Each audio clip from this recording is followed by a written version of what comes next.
I love you, pretty girl. My life is yours. Yeah, you can have my world.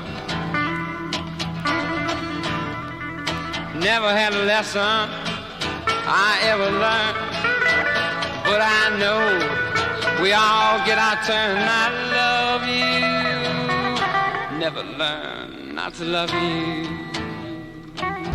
Nobody. I'm nobody. I'm a tramp, a bum, a hobo. I'm a boxcar and a jug of wine. And a straight razor if you get too close to me. And we're up? Yep. Awesome. Welcome to Charlie Manson's Fanny Pack. Hello. I'm Rich. I'm Jessica. And we break down serial killers, cults, and things of that nature on our weekly podcast here. Yay. Today we're doing one of the biggest pieces of shit ever to walk the face of the earth. Yeah, Luis Alfredo sauce. Garavito. Hell yeah, a Colombian child murderer, pedophile, Yeah. necrophile. I don't know about that. I don't know if that's a... Well, if it he says it was. on his wiki. What is wiki? I guess as we go through it, we'll find out where that comes from. Yeah. He confessed in October '99 to the rape, torture, mutilation, and murder of 147 minors. He was convicted of 100 and... trying to remember this off the top of my head. he was 149. Yeah. They think he actually did a whole lot more. Those are just the ones they're absolutely positive on. Yeah. He was born in 1957. His parents sucked. Yeah. But, the fun fact, the district that he's from, it's, part of the, coffee triangle in Colombia. Like, it's part of that region. So, I mean, moving forward, that kind of makes sense with how his victims and such were found. Like, there's rolling hills and such in that area. So, like, the climate, it's the beautiful, like, spring-like climate and everything. It's really pretty. In some of the pictures that I saw, I was like, oh yeah, this is pretty. But then obviously you have two sides that like to that coin. It's, you have the really pretty side, then you have like, oh, poverty. Like, the neighborhoods are right next to each other. Colombia for a long time has been really fucked up. There's been a civil war since what, the 40s? It started the 60s. That's a different war. Okay. That is a different war. But the, oh goodness. Because I know how to take notes, and my notes are all over the place. But the war that, everything that was happening with him, that one's still going on. Yeah. This one started in the 60s. And honestly, they had a hard time separating his kills from casualties of the war and the drug cartels. Yeah, that was interesting. Like, his killings, though, were across, like, 50-some cities. Yeah, all over there. And it's not like they're gonna be able to, like, find all of them, and, like, the ones they find, they were just, like, it's like, oh, they're guerrilla, like, whatever, or, like, whatever side it is. It was, like, a left or right, side of the government, just them, is it a cartel killing? Is it, like, the government killing? I don't know. Yeah, and that really muddies it up, but they keep finding mass graves of children, Yeah, and they weren't sure, like, with him, is it a satanic cult? Like... Well, there was a in Mexico, I believe, a satanic narco, like drug trafficking cult called the Matamoros Narco Satanists.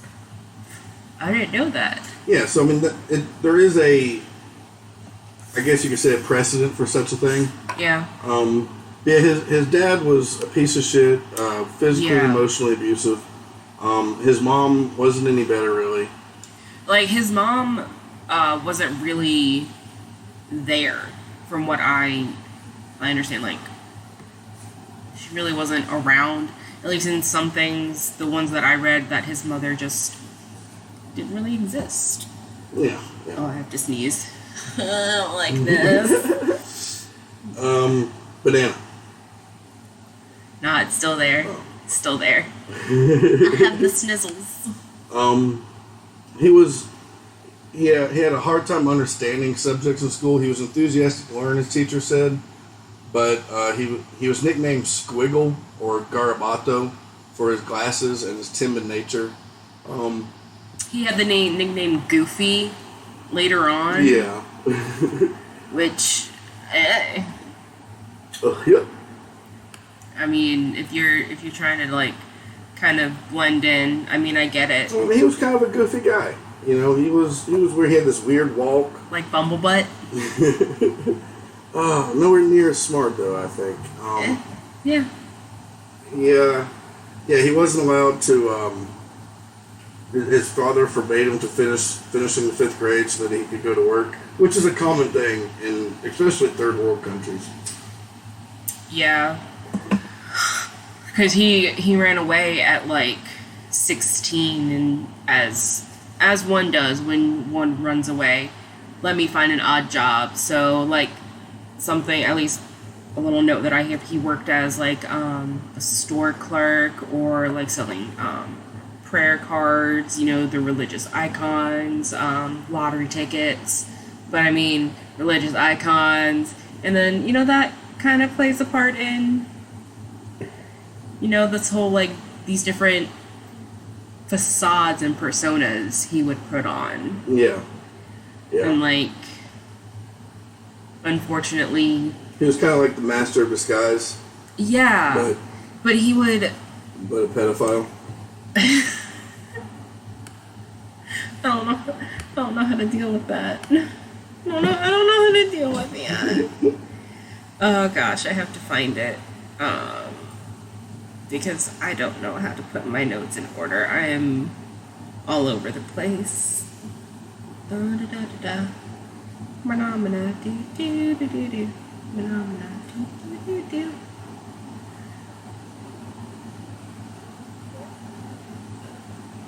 Nope, that's not what I'm looking for. Gosh darn it. I wish I put myself in order like a smart person, but here we are. It was just, hey, I need to put this here. Oh, there it is. I seen it. I found it. Something that he would do, just part of the wherever he was going, he would kind of blend in as, you know, someone who needed help in that particular economy. He pulled the Ted Bundy, you know, my arm's broken, I need help thing. No. Not specifically, but it was that same, playing on people's kindness. Yeah, because, like, something was, like, his outfits, or, like, the street vendor, the bum, a priest, or, like, having, like, the kids carry, like, you know, crates of oranges, asking them for help with, like, cattle. What's part of, like, that economy at that time? I keep thinking of the boy from, I gotta help you cross something. The River of Styx. I'll help you with that.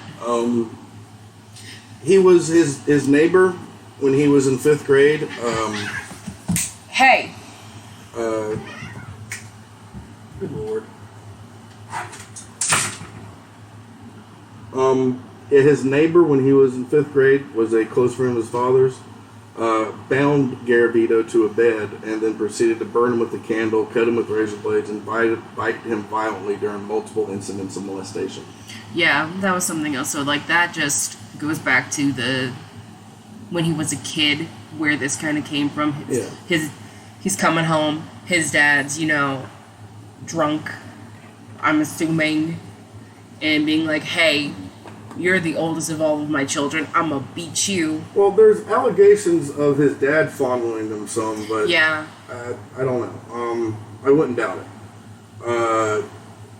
After this, he started to kill and dissect. Well, he killed and dissected 2 birds, but then he said he felt pretty ashamed of it afterwards. He would also begin to suggest to his younger siblings that they sleep with him naked. He began sexually fondling them. Oh, yeah. His parents just kind of overlooked it, you know. I mean, if his mom was as active as she was in their life, like, what is she gonna say? Like, the dad's gonna hit you anyways, and I'm gonna get beat anyways. Like, what's the point? Kind of vibe is what I'm getting. Yeah, and like this is where you know there's a lot of stuff like throughout his like teenage years. Yeah. Where you can see this escalation of him becoming a violent pedophile. There was a few sexual assaults in his teens that he committed on like 5-year-old boys, 6-year-old boys. Yeah, who wants to play the game? He would hang out with women that had children. Yeah, like because specifically, like older, if not like a couple years older, but more older than like him. Yeah. So he was constantly plagued with like symptoms of psychosis, depression, paranoia.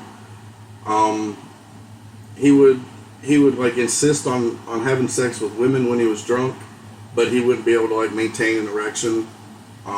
It just wasn't for him, and that's and every time he couldn't get up, he would start like emotionally ranting about his hatred for his family. That's not healthy. No. Because then you're just attaching that psyche to this. But you're already talking about somebody who's already a predator. They're already a violent psychopathic predator. Yeah, and going untreated with that. Well, there's no treatment for that. No, but like still going untreated, like not going to see a doctor or like not being checked. Yeah. Like being kept in check. But also keep in mind where they're at. That's what I'm saying. In that time period, like he did go see a psychiatrist and was repeatedly hospitalized throughout the spring of 1980. And he did at one point in time he did try to commit suicide, and he was hospitalized for that. Yeah, he did not tell the psychiatrist of his pedophilia or his sexual impotence with female partners. He would then like go to an AA meeting, visit the psychiatrist's office, and then end his day in Valencia Park, a known hotspot for child prostitution. I mean, and like his victims though. His victims were, in the little documentary that we just watched. I said Caucasian, and I'm just like, okay, so even if they weren't just actually, here's the sneeze. If they weren't Caucasian, I'm thinking also of the fairer skin. Yeah, there's a lot of that in South America. Yeah. Good Lord, what'd you drop? Tweezers. Oh.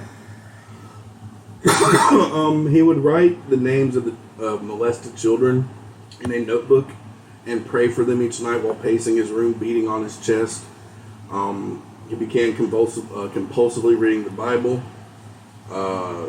He loved the book of Psalms. And there's a lot of, talks of torture of youth and molestation in those books of the Bible. Really? Oh yeah. There's a line where the male children of I think it was the Amalekites, like God told David to kill the male children, but the girl children could be kept for your own purposes. There's a lot of fucked up shit, especially in the Old Testament. He got into the occult, tarot reading, Satanism, palm readers.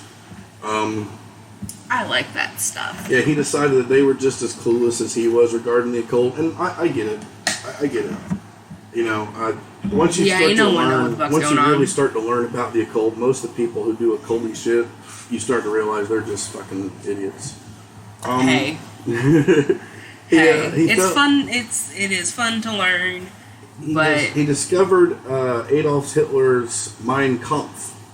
You guys just were talking about that. No matter, you're only 2 clicks away from fucking Mein Kampf, no matter what you do.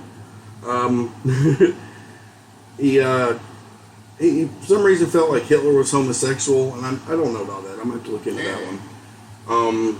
But he started to idolize and admire Hitler, the mass graves of the Holocaust, stated once that he liked the concentration camps. Oh, Jesus. Yeah. He, shortly after that, he got hospitalized for 33 days, and then he was allowed to leave. He fled to Pereira, where he immediately lured, bound, molested, and tortured 2 children in the sector of whatever, some language word I can't speak. He then began storing scalpels, candles, razor blades, and plastic bags for future victims. There's another serial killer who did something like that here in America. Israel Keys. He would travel all over the United States and leave kill kits. Oh yeah. Yeah, he had kill kits all over the place. So wherever he was at, he decided to kill somebody, he could go pick up a kill kit to do it. And it wasn't they're well, how did he get this? He didn't have it with him. Yeah. It's it was he'd there. He'd go to a place, he'd build the kit, he'd bury it somewhere, and then he'd leave the state. I think he lived in Alaska, but he traveled all over the U.S. Yeah, and it just wasn't, no one could really pin it down. At this point, he has already molested and tortured more than 100 children. Then he gets arrested for stealing jewelry from one of his friends. It's weird to believe he had friends. I don't know what happened, just in his physical being where he developed that little, limp.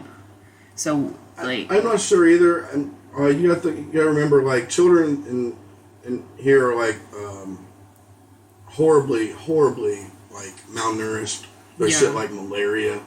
There's all kinds of. I don't know. I think I heard before what caused his limp, but I don't remember what it was. I couldn't. I probably looked over it and just didn't register because that's unfortunately how my. But brain it was is. a weird limp. He had to rotate his heel. That almost sounds like bones fused together. Dysplasia or some shit like that. Yeah.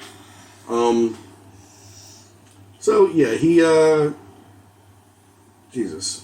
So between 1980 and 1992, he is estimated to have raped and tortured a minimum of 200 youths. Minimum. Yeah.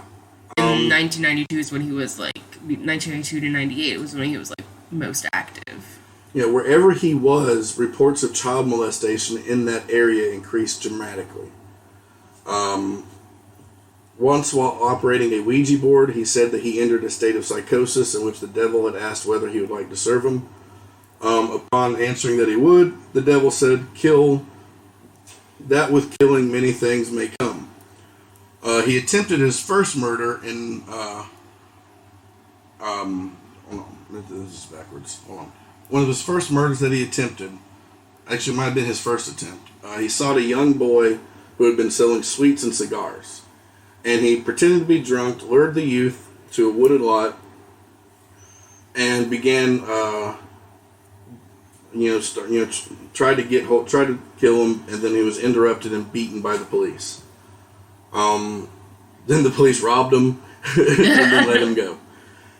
Fuck you guys. 3 days later, he went out again to try to kill someone else. Bold of you, sir. Very bold of you.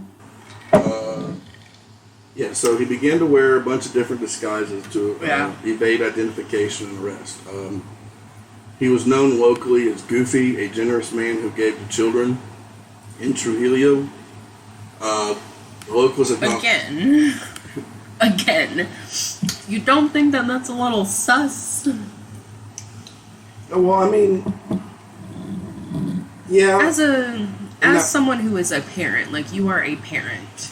Yes, but I'm also a parent in a time where people like him are more known, in an area where they're more known. But, put yourself in that mindset, if this...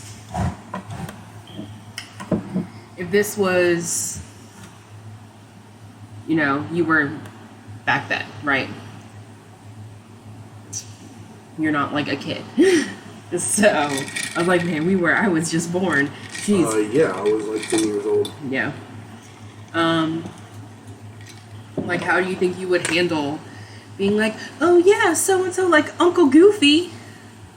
As an adult, a parent? Like, if you were a parent at that time, and like your kids just being like, oh yeah, there's this like priest down the road that just wants to call him like Uncle Goofy. In the culture, the way it was around there, it makes sense. Here, at that same time, less so. And especially now. You know what I mean?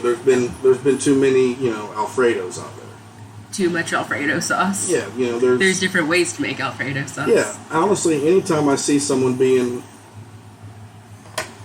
excessively, like, I don't know, excessively ain't the word, but friendly with kids, I guess, beyond a simple, hey, how are you, or like if it's like, in a teacher setting, like this is an adult that this child sees every day in a very quote-unquote professional setting.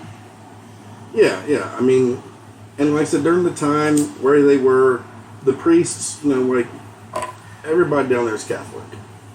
Yeah. You know what I'm saying? So, yeah, right. The priest I was raised Catholic. For a short time, I was raised Polish Catholic. So, here's what happened to his leg. Oh. He was working on someone's roof, and he fell off the roof. Like an iguana in Florida? What the fuck are you talking about? Like, in Florida, when it starts to get cold and, like, the iguanas are in the trees and they fall. Oh. Yeah, apparently he never got, like, medical care for that, or proper medical care for that leg, so it kind of stayed, it healed broken. Oh, like my knee, because I never got proper treatment for my fucked up knee. He would, during this whole time, though, he's going everywhere, killing kids, he's constantly moving. He collected their amputated toes. Ugh. Yeah, he was a huge piece of shit. He would get kind of people in the area he was in would get kind of wise to him, and he'd disappear. He'd go elsewhere. He ended up in Ecuador. Yeah. And like, I don't remember the big guys who were on the case, which we just watched this, but I'm not gonna remember these names because I am who I am. I am what I am. That was a very fun side quest, and we have a few. Any hoodles. Like, they were tracking these types of, like, killings, and they're like, there is something common, but everyone's working in different districts, and no one's talking to each other until, like, towards the end. Yeah, his victims were almost exclusively boys, although he has been noted by local media in the area to have molested and murdered female victims. But I guess the vast majority of the corpses are boys. Yeah. And from, like, I saw some that was, like, 8 to 13. I was like, that is not right. Yeah. And one is, like, 6 to, like, 16. That was, like, the outlier, where there was, like, one 16-year-old boy. Well, I'm just getting to that. In addition to his 172 initial charges, he confessed to 28 more murders in 2003, of which 5 were adult. All the adults were thought to have been killed to, get rid of potential witnesses, rather than, to fill his murder fantasy. They were more murders of, like, necessity than... Yeah. It was just to cover his tracks. Yeah, he became known for his thick Colombian accent. People started getting suspicious of foreign drifters begging for money. I mean, as they should, though. Like, if this is happening to, like, this lower-class population, and, like, moms are, like, my kid's gone missing, and it's been, like, 3 days, and I still haven't, like, y'all haven't done anything. Yeah. So, when minors between the ages of 6 to 16 began disappearing rapidly from the streets of Colombia, they finally decided that it was something different than the Civil War and whatnot. In 15 November 1992, mass graves of as many as 36 children were uncovered, mostly boys, with signs of binding, sexual assault, and prolonged torture. Culture. That draw came out hard. The Joko coming through. They found a total of 41 in the Department of Risaralda, which is a different area. And 27 were found in a neighboring village, Valle de Cauca. The large number of these children, dead and missing, called for widespread investigation. And they had a lot to work with, you know what I mean, the investigators. Yeah. They, like, he always left shit behind. Yeah, it was always like the beer bottles and yeah, like he would leave his twine. shoes, his underwear, you know, his glasses, priest collar. They were able to determine that the serial killer was middle-aged and had astigmatism in his left eye. His shoes showed that he walked with a limp and stood about 5'4" to 5'6". They arrested a local sex offender who was 44 and had a limp in his right foot, but you know, it wasn't him. Yeah, because when they realized it wasn't him, more children started disappearing, and they're like, okay. We messed up. What if he was responsible for some of them? It just happened to be. Yeah. I mean, that would track. The main detective had begun to suspect Garavito as their killer, you know, simply because everybody's always talking about this guy. You know, this he was in their initial lineup, and how they came to that lineup was really like great. Like they had a huge like list they had to deal with. It was like over 1,000 some people. Yeah, and they went. They kept. Yeah, they narrowed down like people with sex crimes, those people with sex crimes that were violent. Yeah. And then people that stood this tall, people that were in this age range. They ended up with 25? Yeah, it went from like a huge number down to just 25 people. Yeah. And he was on that list. Yeah, he was picked up by the local police on an unrelated charge of attempted rape against a 12-year-old. Did they let him go? No,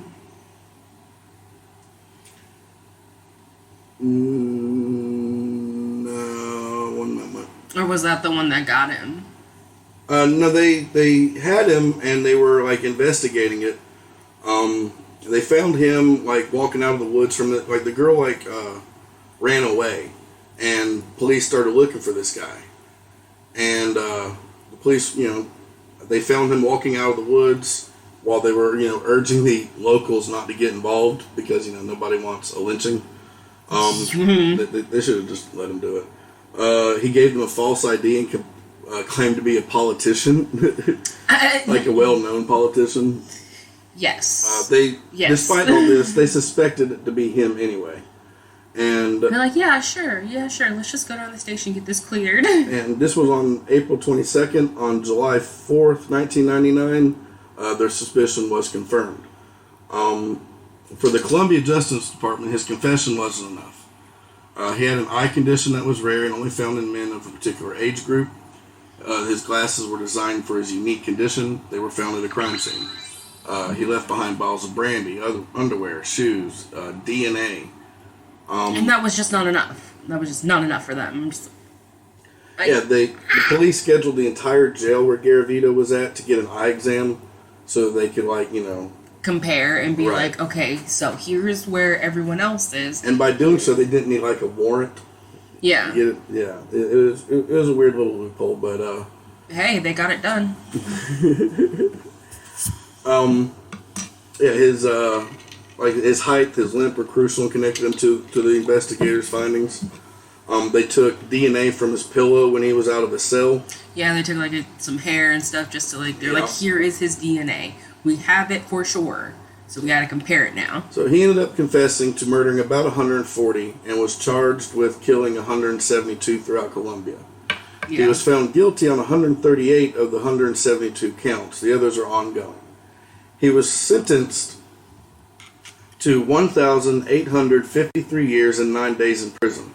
Mm-hmm. The lengthiest sentence in Colombian history. However, Colombian law limits imprisonment to 40 years, and because he helped them find bodies, his sentence was further reduced to 22 years.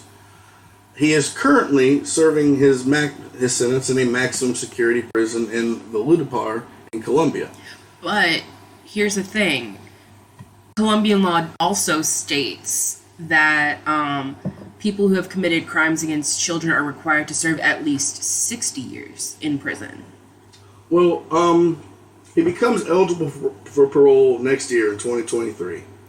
And he will have served 3/4 of the sentence at that point. And because he's had such good behavior, they've lessened his sentence. He apparently has plans when he gets out to enter Congress to become a pastor and marry a woman so that he can prove that he's no longer homosexual. He's hoping that he'll be able to help abused children upon his release, of course. He wants, to help abused kids. Like, I'm sure he wants to help abused kids. And Notice abused kids, not abused. He wants to help abused kids. help abused kids. But he requires daily blood transfusions. He has eye cancer. Leaves him weak and fatigued. Requires daily blood transfusions. His health and his good behavior is actually, there's a little bit of a push for him to be released in 2023. Yeah. There's a judge, apparently a judge said that he wouldn't let that happen, but... Yeah. And, because it's, let me see. It was the, Reform Penal Code in 2000 that a person can be neither sentenced to death nor stay in prison for more than 40 years in total. Well, right, but and where are they going to apply that law? You know what I'm saying? Are they going to grandfather him in to where it doesn't apply to him? Or are they going to do like they do here and do it retroactively? Yeah. And Charles Manson was given the death sentence, but then after they banned the death sentence, they retroactively changed his sentence. Yeah. And it's just that if it's like, and he's in his own part of the prisons because of who he is. Yeah. Everyone will indeed. They're saying they'll fucking Dahmer him, you know. And if he gets out into the public and is just walking around, somebody's going to Dahmer him. Yeah, you don't kill that many kids and not have family members waiting for your ass to get out. Yeah. You know it's like, yes, people are upset if and when he gets out, but he ain't gonna live that long. That's the thing. He might get out next year with his health and the fact that he's been, he hasn't gotten in trouble in prison. And he doesn't meet the standards to be deemed, insane to be put into a facility, and that's the only loophole that they have is if you are insane and this was your sentence, you can be put in a facility. Yeah. Hopefully it's not a facility where kids go. Yeah. That's El Bestio. Yeah. Luis Garavito. I doubt we'll Alfredo talk about... sauce. I doubt we'll ever talk about a higher body count for serial killers. Although, when we talk about Henry Lee Lucas... Debatable? Well, not really debatable, but he, he was called the Confession Killer. Yeah. And because, cops would do him favors and, bring him milkshakes and cigarettes and take him on road trips, he spent most of his time incarcerated confessing to pretty much every murder that happened. Even things where they were able to prove that he was not even on that side of the country when this murder happened. Yeah. Actually, George, I don't want to say W. Bush, pardoned his death sentence, changed, freedom from the death sentence. He's like, this man is certainly guilty of murder, but the crime, with the specific murder for which he was given the death penalty, might not have been him. Yeah, we don't know now. It was one of the few things W did that I was like, well, I can't argue that. But yeah, Henry Lucas, there was thousands. Yeah. Over 1,000. This dude, if he spent, every day snitching, he snitched more than... if he snitched one a day, that's still 365. Yeah, and he did a lot. They would just bring... we'll talk about him. Him and his buddy Tool are an interesting case. I thought you liked that. I thought you liked them. Tool? I like the band Tool. I know, And it might be Thule. I'm not sure. Patchouli. But yeah, guys. So next week we're going to be doing Om Shinrikyo. Yeah. Cheese and crackers. Yeah, I mean, Om Shinrikyo is really fascinating. They are, yeah. I really applaud their dedication. Yeah, their dedication to the cause of dying. Well, to the cause of killing. Yeah. They, as far as like, if we had activists in this country that was half as dedicated, the country would be different. I don't know better or worse, but it would be definitely different. It'd be a different vibe. I feel like it would have a very Black Panthers kind of vibe. Does that make sense? Black Panthers with chemical weapons. Yes. Yeah. See, you see what I'm saying? Yeah, and more of an offensive force than a defensive force. Yes, that it's still that energy, but unfortunately a negative side. Yeah, and we might even talk about the connection to their compound was like at the edge of Aikogahara, at the base of Mount Fuji. So that's why I was like, oh man, maybe like, this is maybe they're connected. Maybe the demons of Aikogahara were. But yeah, so until next week, don't murder and molest children. Yeah. Don't be a priest. Yeah, and don't be a big piece of shit like Luis Garavito. Don't make Alfredo sauce bad. Yeah, keep track of who you put your Alfredo sauce on. You know what I mean? Make sure it's people that are willing and of age. And then don't kill them. Yeah, so until next time, this has been Charlie Manson's Fanny Pack. Submission is a gift. Go on, give it to your brother. Love and understanding is for one another. I'm your kind, I'm your brother.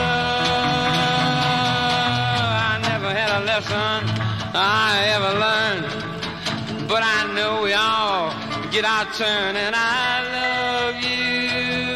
Never learn not to love you. Never learn not to love you. Never learn not to love you.